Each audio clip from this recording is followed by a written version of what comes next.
Hello guys, welcome back in our another new video. आज की video में बात करने वाले हैं एक ऐसे सर्किट का कि किसी भी सर्किट का वो जो one of the most fundamental चीज़ होता है जिसे हम बात करते हैं, that is called a power supply. क्योंकि किसी भी सर्किट का, अगर आप एम्बेडेड सर्किट की एम्बेडेड डिज़ाइनर हो या फिर आप एक सर्किट डिज़ाइनर हो, हार्डवेयर डिज़ाइनर हो, या आप किसी भी डिज़ाइनिंग के फील्ड में हो, स्पेशली अगर मैं बात करता हूँ तो इलेक्ट्रॉनिक्स के फील्ड से अगर आप बिलोंग करते हो, तो पावर सप्लाई एक काफ़ी ज़्यादा फंडामेंटल रिक्वायरमेंट होती है ना किसी भी सर्किट को ऑपरेट कराने के लिए।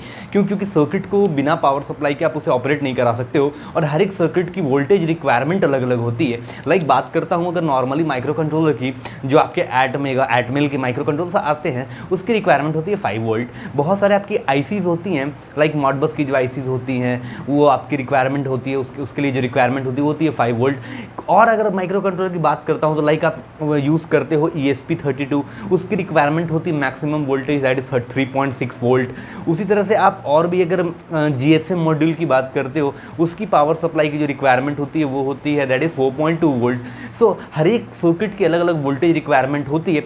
सो ये वोल्टेज क्यों इतना ज़्यादा इंपॉर्टेंट होता है? क्योंकि बिना वोल्टेज के, बिना पावर सप्लाई के आप किसी भी सर्किट को ऑपरेट नहीं करा सकते हो। सो सप्लाई जो होती है हमारी, पावर सप्लाई, वो सबसे फंडामेंटल चीज़ होती है। उसके बारे में आपको स्टडी करना बहुत ही इंपॉर्टेंट है। तो आज के वीडियो में जो हम बात करने वाले हैं वो, जैसे कि मैंने टॉपिक लिखा है, that is video number 1, that is PSD। What is PSD? PSD is stand for the power supply design. तो हम बात करने वाले हैं about the power supply design के बारे में, क्योंकि ये वीडियो सीरीज चलेगी अभी, ठीक है। अभी काफ़ी सारे वीडियोस इसमें आने वाले हैं related with the power supply, क्योंकि पावर सप्लाई जो होता है एक फंडामेंटल रूट होता है जो आपको काफ़ी ज़्यादा हेल्प करता है। इसमें मैं क्या क्या चीज़ें कवर करूँगा, इसमें मैं आपको बताऊँगा आप हाई वोल्टेज से लो वोल्टेज में कैसे डिज़ाइन कर सकते हो सर्किट को, हाई वोल्टेज से और हाई वोल्टेज में कैसे डिज़ाइन कर सकते हो। लाइक बात करता हूँ तो अगर सपोज करो आपको डिज़ाइन करना है 230 वोल्ट DC पे, 100 वोल्ट DC पे, 2000 वोल्ट DC, 4000 वोल्ट DC, जो रिक्वायरमेंट होती है इंडस्ट्री की। क्योंकि पावर सप्लाई काफ़ी ज़्यादा रोल प्ले करता है इन द फील्ड ऑफ, अगर आप एक इंडस्ट्री में जाते हो, जहाँ आज के टाइम में अगर बात करता हूँ तो EV का काफ़ी ज़्यादा टाइम चल रहा है अभी, है ना, मार्केट EV का, जो इलेक्ट्रिक व्हीकल्स है, तो वहाँ पे मुझे बैटरी का जो पैक है उसे काफ़ी अच्छा डिज़ाइन करना होता है। सो ये सब चीज़ों के लिए पावर सप्लाई काफ़ी ज़्यादा रोल प्ले करता है। तो चलो आज के वीडियो में जो मैं आपके साथ शेयर करने वाला हूँ वो करूँगा about the power supply design के बारे में। और आज का जो फर्स्ट वीडियो है इसमें मैं जो बात करूंगा वो बात करने वाला हूं बेसिक अबाउट द रेक्टिफायर, कि रेक्टिफायर का काम क्या होता है। उसके बाद मैं जो बात करूंगा वो बात करूंगा about the power supply, like as we know that there are the 2 types of supply, like AC supply and DC supply. उसकी एक्चुअल मीनिंग को समझेंगे कि साइन वेव क्यों यूज़ करते हैं, स्क्वायर वेव क्यों नहीं यूज़ करते हैं ना। साइन वेव, स्क्वायर वेव हो गया आपका, ट्रायंगल शेप का जो आपका एक वेव फॉर्म होता है, क्यों हम इस सब को यूज़ ना करके हम साइन वेव यूज़ करते हैं as a AC signal. Pulsating DC का मतलब क्या होता है ना, अलग अलग साइन के VRMS क्या होता है ना, उसके बारे में भी हम क्या करेंगे आज की वीडियो में डिस्कशन करेंगे। और बात करेंगे रिपल फैक्टर के बारे में, क्योंकि रिपल फैक्टर एक पावर सप्लाई को डिज़ाइन करने से पहले रिपल फैक्टर का काफ़ी ज़्यादा आइडिया होना चाहिए। बट रिपल फैक्टर का जो वीडियो होगा वो नेक्स्ट वीडियो में कवर करूँगा, क्योंकि रिपल फैक्टर जो है वो बहुत सारे कॉन्सेप्ट के बाद इंट्रोड्यूस होता है, ठीक है। तो रिपल फैक्टर को कोशिश करूँगा नेक्स्ट वीडियो में बताने की। तो आज का वीडियो हो सकता है थोड़ा सा लंबा हो, बट आप इस वीडियो को पूरा देखना, क्योंकि इस वीडियो में काफ़ी अच्छे अच्छे कॉन्सेप्ट्स आने वाले हैं, ठीक है। तो चलो शुरू करता हूँ about the introduction about the rectifier. और रेक्टिफायर के बारे में भी थोड़ा सा आपको बताऊंगा कि रेक्टिफायर का मतलब बेसिक क्या होता है काम, ठीक है।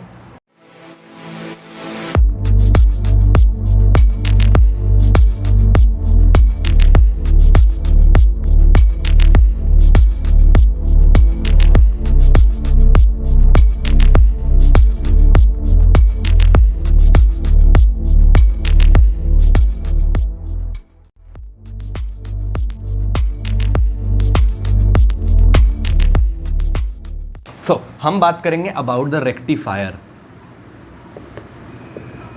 अब रेक्टिफायर में जो आते हैं that is half wave rectifier होते हैं, फुल वेव रेक्टिफायर होते हैं, ये सब चीज़ों के बारे में आगे डिस्कस करेंगे। बट एक बेसिक जो लेमैन का एक टर्म होता है, जो हम डेली यूज़ में, आप गूगल भी करोगे तो जो आपको देखने के लिए चीज़ मिलती है, जो आपके डेफिनेशंस मिलते हैं, वो क्या मिलते हैं बेसिक, तो कहता है कि हमारा एक रेक्टिफायर्स है, ठीक है। This is suppose that let's say this is our rectifier, ठीक है। अब रेक्टिफायर ये होता है हमारा एक रेक्टिफायर सर्किट। बट अब रेक्टिफायर का काम क्या होता है, तो जो आपका नॉर्मल डेफिनेशन होता है गूगल वगैरह पे आप देखते हो, ठीक है, वो उसके अकॉर्डिंग बात करते हैं, जो आप डेली यूज़ में करते हो। बहुत सारे इंटरव्यूज़ में लोग डायरेक्टली ये क्वेश्चन करते हैं और आंसर भी लोग देते हैं, बट वो कुछ हद तक सही है, but most of the case अगर बात करें तो गलत ही आंसर होता है, ठीक है, उसके बारे में बात करेंगे। तो रेक्टिफायर में क्या होता है बेसिक कि आपका जो इनपुट है वो क्या होने वाला है, एक एसी सिग्नल होने वाला है ना, यानी एसी सप्लाई होने वाली है। आउटपुट क्या होने वाली है, डीसी होने वाली है, ठीक है। आउटपुट क्या होगी आपकी बेसिक डीसी होगी, मतलब इनपुट सिग्नल क्या हो रहा है, एसी हो रहा है, आउटपुट सिग्नल क्या हो रहा है, डीसी हो रहा है। बीच में ये कुछ सर्किट्स हैं इसके अंदर, like diode. Rectifier is nothing but just designing of a diode. Like अगर बात करता हूँ rectifier, half wave rectifier, full wave rectifier होते हैं, अनरेगुलेटेड रेक्टिफायर हैं, रेगुलेटेड रेक्टिफायर होते हैं। हम इसे डायोड की हेल्प से बना सकते हैं, डिज़ाइन कर सकते हैं। इसे हम SCR की हेल्प से बना सकते हैं, थायरिस्टर हैं, ठीक है, उसके हेल्प से भी हम क्या कर सकते हैं, रेक्टिफायर को डिज़ाइन कर सकते हैं। सो अगर हम इनपुट एसी देते हैं, आउटपुट डीसी हमें मिलता है, सो इसका जनरल जो डेफिनेशन आपको देखने के लिए मिलेगा अबाउट द रेक्टिफायर, वो क्या देखने के लिए मिलता है कि रेक्टिफायर इज अ डिवाइस, ठीक है, इसे बोलता हूं तो इट इज अ डिवाइस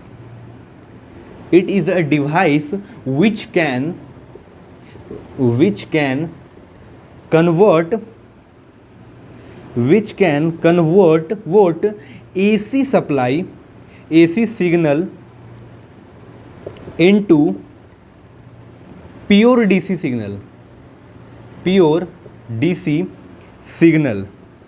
ठीक है। और बहुत सारे लोग प्योर डीसी की जगह ये भी लिख देते हैं convert AC signal into DC signal, ठीक है, डीसी सिग्नल, ठीक है। बहुत सारे लोग ये भी डेफिनेशन को यूज़ करते हैं। तो हो क्या रहा है बेसिक कि लेट्स से कि अगर मैं एक इनपुट यहाँ पे बनाता हूँ, ठीक है, let's say this is our input, और ये हमारा क्या एक बेसिक इनपुट है, ठीक है, ये मैं इसे एक इनपुट दे रहा हूँ, और इनपुट है जो है हमारा वो क्या है, इनपुट हमारा एक साइन सिग्नल है, ठीक है, इनपुट हमारा क्या है, ये एक साइन सिग्नल है।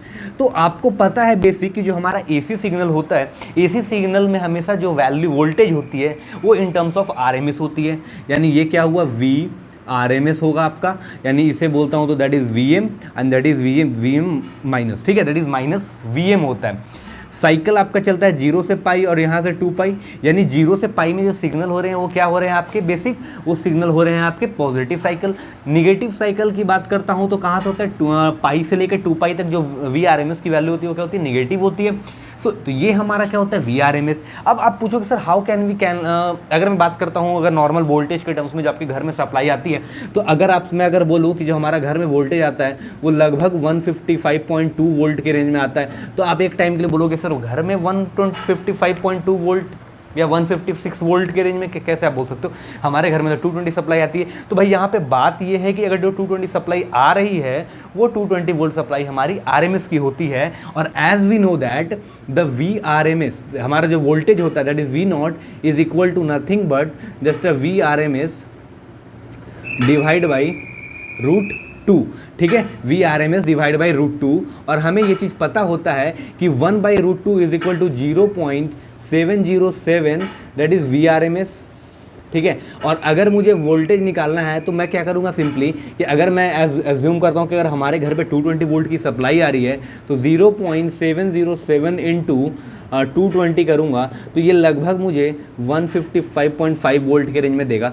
तो हमारे घर में जो एक्चुअल वैल्यू आती है, अगर आरएमएस की बात नहीं करता हूँ तो हमारे घर पे जो वैल्यू आती है वो 155.5 लगभग 156 वोल्ट के रेंज में आती है। तो हम आरएमएस में वैल्यू कैलकुलेट करते हैं, तो ये हमारा आरएमएस का वोल्टेज है। अब जो रेक्टिफायर क्या करेगा, जो इसके अंदर की जो सर्किटरी होगी उसमें ये क्या करेगा बेसिक कि हमारा जो निगेटिव वाले टर्म है इसे ये क्या करेगा, एलिमिनेट करेगा, और एलिमिनेट करेगा तो ये किस तरह का सिग्नल देगा, ये कुछ इस तरह का सिग्नल देगा, ठीक है। ये टाइम के रिस्पेक्ट में बात हो रही है यहाँ पे। तो यहाँ पर जो वोल्टेज आने वाला है आपका VDC, ये क्या आएगा, कुछ इस तरह का सिग्नल आएगा, ठीक है, कुछ इस तरह का हमें वोल्टेज देखने के लिए मिलेगा। तो इस वोल्टेज को हमें क्या करना होगा, बेसिक कन्वर्ट करना होगा, ठीक है। इस वोल्टेज को बेसिक क्या करना होगा, थोड़ा सा रेक्टिफाई करना होगा हमें और इम्प्रूव करना होगा। तो अब ये जो हमारा बेसिक इंट्रोडक्शन है that is about the rectifier, कि रेक्टिफायर में हुआ क्या बेसिक, इनपुट जो हमारा एसी सिग्नल था इसको इसने डीसी में कन्वर्ट किया। अब जो बात आएगी एसी और डीसी की, तो अब मैं जो आपसे डिस्कशन करूंगा वो करने वाला हूं अबाउट द एसी सिग्नल और डीसी सिग्नल, क्योंकि मैंने स्टार्टिंग में एसी और डीसी का जो लिया था बात वो बेसिक इसी के पर्पस के लिए मैंने लिया था। अब बात आपको समझाऊंगा what is the meaning of AC signal, है ना, यहाँ पे जो एसी है एसी का और इफ डीसी का क्या मतलब होता है। ठीक है। बेसिक एसी सप्लाई और डीसी सप्लाई का जो मतलब होता है हम उसके बारे में देखेंगे और फिर एक ब्लॉक डायग्राम अच्छे से बना करके आपको समझाऊंगा कि हमारा जो एक बेसिक रेक्टिफिकेशन या पावर सप्लाई की जो डिज़ाइनिंग होती है वो किस तरह से होती है, ठीक है। तो अब जो हम बात करेंगे वो बात करने वाले हैं अबाउट द एसी सिग्नल, ठीक है। अब हम जो बात करेंगे वो बात करेंगे अबाउट द एसी। देखो एसी में मैं क्लास 12th में आपको लेकर के नहीं जाऊंगा अबाउट द ऑल्टरनेटिंग करंट के बारे में। सिंपल सा बताता हूँ, एसी का मतलब होता है basic alternating current, alternating current. अब अगर एसी सप्लाई की बात करता हूं तो what is the basic definition of the AC signal. So आप फटाक से वीडियो को क्या करो, पॉज करो और जाके कमेंट में पहले इस वीडियो को, इस जो एसी सिग्नल है उसका डेफिनेशन लिखो। मैं बहुत ही स्क्रैच से आपको लेकर के चल रहा हूँ, एक एक वर्ड का आपको मतलब बता रहा हूँ कि एक एक वर्ड का मीनिंग क्या है, ठीक है। सो आप पहले इस वीडियो को रोको और आपको जो भी आता है, दैट डजंट मैटर कि आपको आता है या नहीं आता है, बट आपको एसी सिग्नल का मतलब जो भी पता है आप नीचे पहले जाके कॉमेंट करो, ठीक है।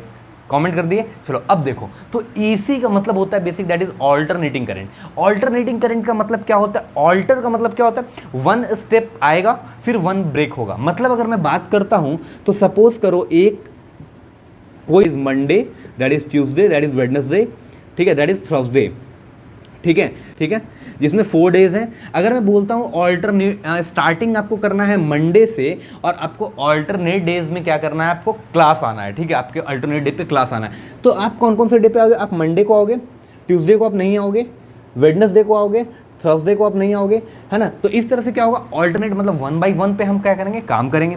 तो एसी सिग्नल का भी बेसिक मतलब यही होता है कि एक टाइम में हमारा सिग्नल फुल वेव होगा, मतलब इस वेव बनाएगा, पॉजिटिव साइकिल होगा, एंड सेकंड में जो होगा वो हमारा नेगेटिव साइकिल होगा। So if I am talking about the definition of AC signal, ठीक है, if I am talking about the definition, so what is the definition of the AC. So AC is a, AC signal is a bipolar AC direction signal, ठीक है। AC क्या है, हमारा एक bipolar source है, मतलब कि क्या हुआ कि टाइम के रिस्पेक्ट में चेंज होगा। तो एसी क्या है, हमारे एक बाइपोलर सिग्नल्स के बारे में हम बेसिक हम क्या करते हैं, डिस्कस करते हैं। तो एसी क्या हमारे एक बाइपोलर है, तो बाइपोलर का मतलब क्या हुआ, आपकी इसके पास पॉजिटिव भी होगा। सो बाइपोलर का मतलब क्या हुआ कि पॉजिटिव भी होगा और नेगेटिव भी होगा। सो और इसमें क्या क्या चीज़ें होनी चाहिए। सेकंड अगर बात करता हूँ तो it has a frequency, it has a frequency, इसके पास क्या होगा, कुछ फाइनाइट फ्रीक्वेंसी होगा, मतलब कि frequency does not equal to 0, ठीक है। तो ये हमारा एक होगा। तो लेट्स से कि अगर मैं एक सिग्नल बनाता हूँ, ठीक है, मैं एक सिग्नल बनाता हूँ, तो according to this definition you will try to just put on in the comment box what is the if I am drawing the 3 signals, then which signal is a AC or which signal is a DC, ठीक है। So the first signal I am drawing here is a, ठीक है, this is Vm minus Vm, ठीक है, ये है हमारा V। तो ये हमारा टाइम के रिस्पेक्ट में एक सिग्नल ये है, ठीक है। सेकंड सिग्नल जो है हमारा वो क्या है, वो ये है,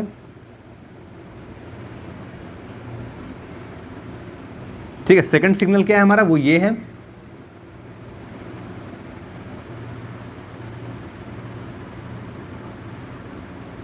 ठीक है। सेकंड सिग्नल हमारा क्या है, ये बना, ठीक है, ये भी टाइम के रिस्पेक्ट में वोल्टेज है, ठीक है।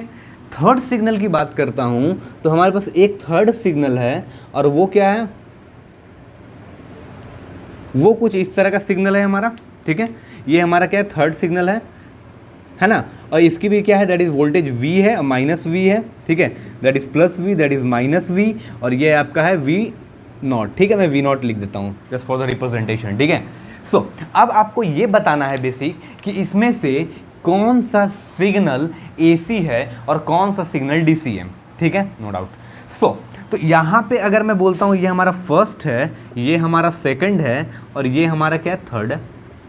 So if I am talking about the AC signal, according to the definition, all three have the positive and negative both the direction. सो यहाँ पे हमारे पास पॉजिटिव है, यहाँ निगेटिव है, यहाँ पॉजिटिव है, यहाँ निगेटिव है, यहाँ पॉजिटिव है, यहाँ निगेटिव है, यहाँ पॉजिटिव है, यहाँ निगेटिव है, ठीक है।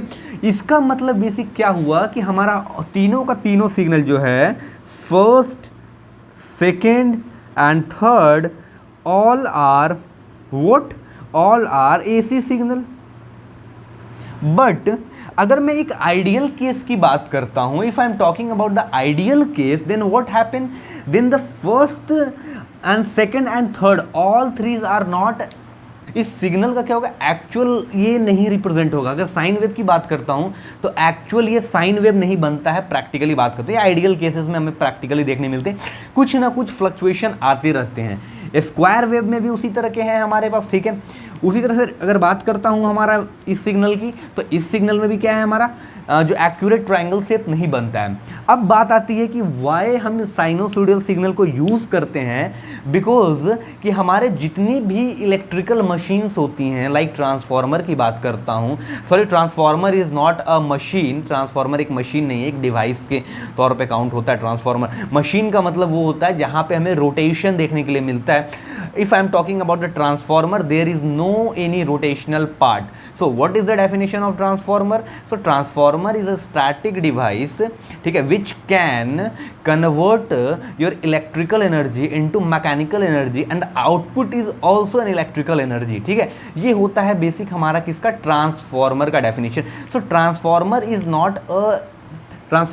Not a machine, transformer is what, transformer is a basic device. तो ट्रांसफॉर्मर हमारा एक डिवाइस होता है। तो मशीन का मतलब क्या होता है, सो बेसिक जो मशीन होता है उसमें कुछ ना कुछ रोटेटिंग पार्ट होती हैं। लाइक बात करता हूँ तो आपके पास मोटर है, हमारे पास रखते हो आपकी इलेक्ट्रिक फैन है। तो जहाँ पे हमें टॉर्क देखने के लिए मिलता है, टॉर्क की बात आती है, वहाँ पे हमें क्या मिलता है देखने के लिए, मशीन मिलता है, ठीक है। वहाँ पे मशीन को हम यूज़ करते हैं। तो हमारा जो V0 है यहाँ पे बेसिक जो ये साइन सिग्नल है, तो जितने भी हमारे रोटेटिंग के डिवाइस मशीन है, वो सारे के सारे क्या होते हैं हमारे बेसिक इसी के प्रिंसिपल पे काम करते हैं, as like a sine wave. अब साइन वेव में और आपको अगर कन्फ्यूजन तो और बताता हूँ, होता क्या है बेसिक कि अगर मैं स्क्वायर वेव को यूज़ करूंगा तो यहाँ पे प्रॉब्लम देखने के लिए क्या मिलेगी, तो प्रॉब्लम सबसे बड़ा देखने के लिए मिलता है कि समय किसी एक पर्टिकुलर, लेट्स से कि अगर मैं 0 पे बात करता हूँ और यहाँ पे अगर मैं बात करता हूँ π/2 पे, ठीक है, मीन्स व्हाट 90 डिग्री।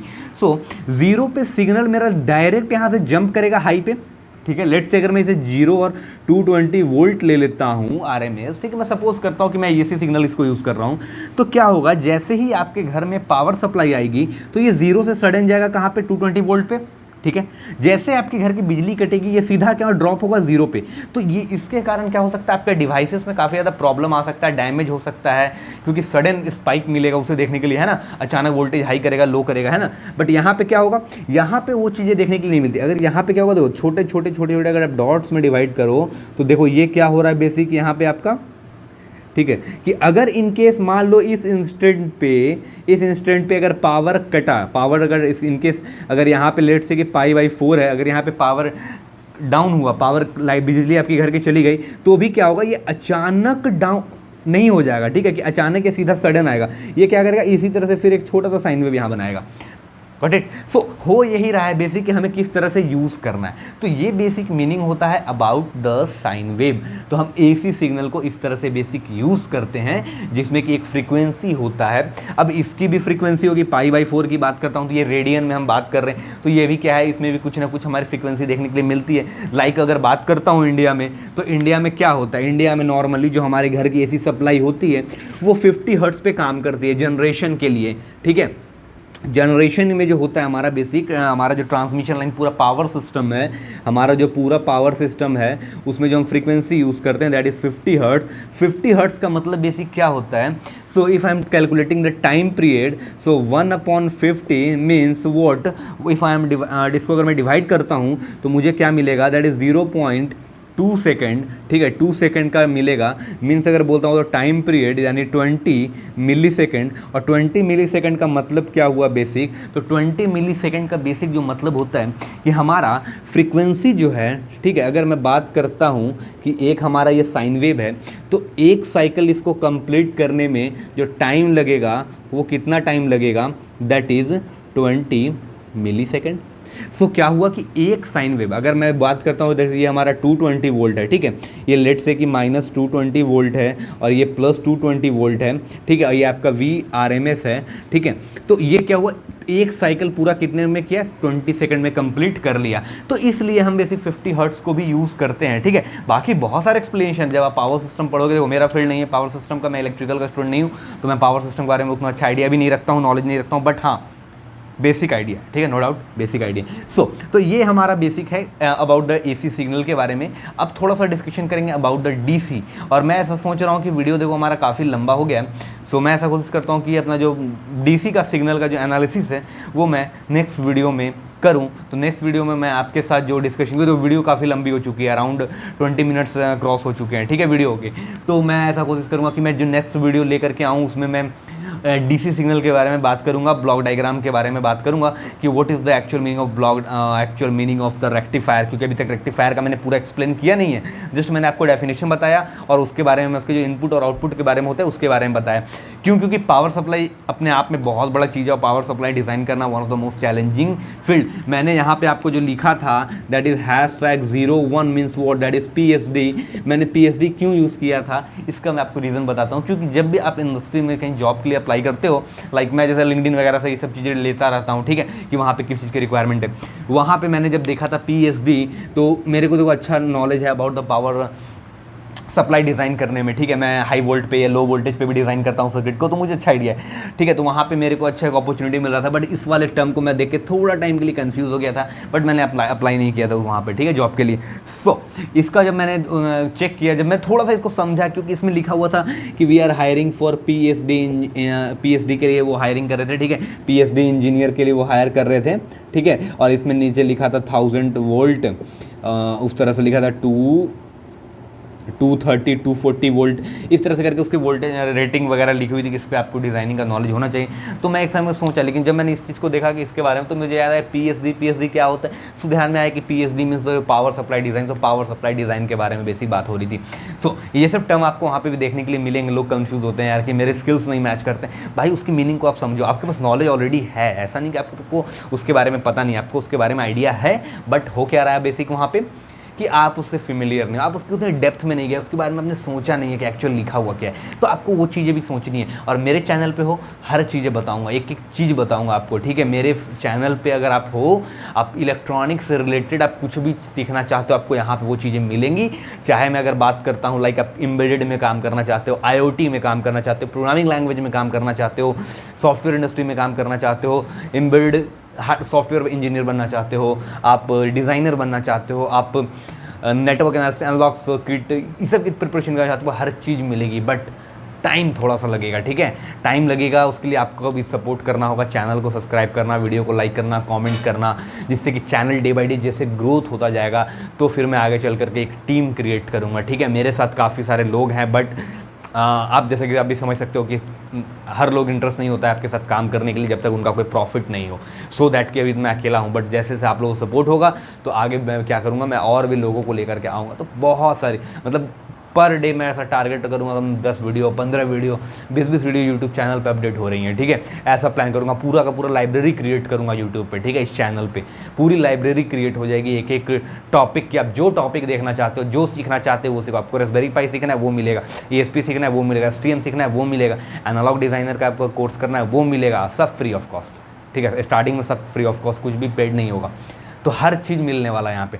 तो आपको उसके लिए चैनल को सपोर्ट करो, चैनल को सब्सक्राइब करो, वीडियो को लाइक करो, कुछ नहीं जाता इससे, ठीक है। तो नीचे रेड कलर का जो बटन उसे जैसे आके सब्सक्राइब करो। मिलता हूँ अगले वीडियो में, तब तक के लिए goodbye, take care, thanks for watching this video. Channel को जरूर से सब्सक्राइब करना, क्योंकि नेक्स्ट वीडियो में मैं बात करने वाला हूँ DC सप्लाई की, और DC सप्लाई के साथ जो मैं जाऊँगा ripple factor, block diagram of the rectifier, क्योंकि रेक्टिफायर में भी बहुत सारे फिल्टर के बारे में डिस्कशन करना है, कौन कौन से IC सिलेक्ट कर सकते हैं, वो सब चीज़ों के बारे में बहुत सारे हैं, रेगुलेटर के बारे में बात करूँगा बेसिक, ठीक है। सो मिलता हूँ नेक्स्ट वीडियो में, तब तक के लिए goodbye, till then thanks for watching this video, thanks for giving your precious time, thank you very much.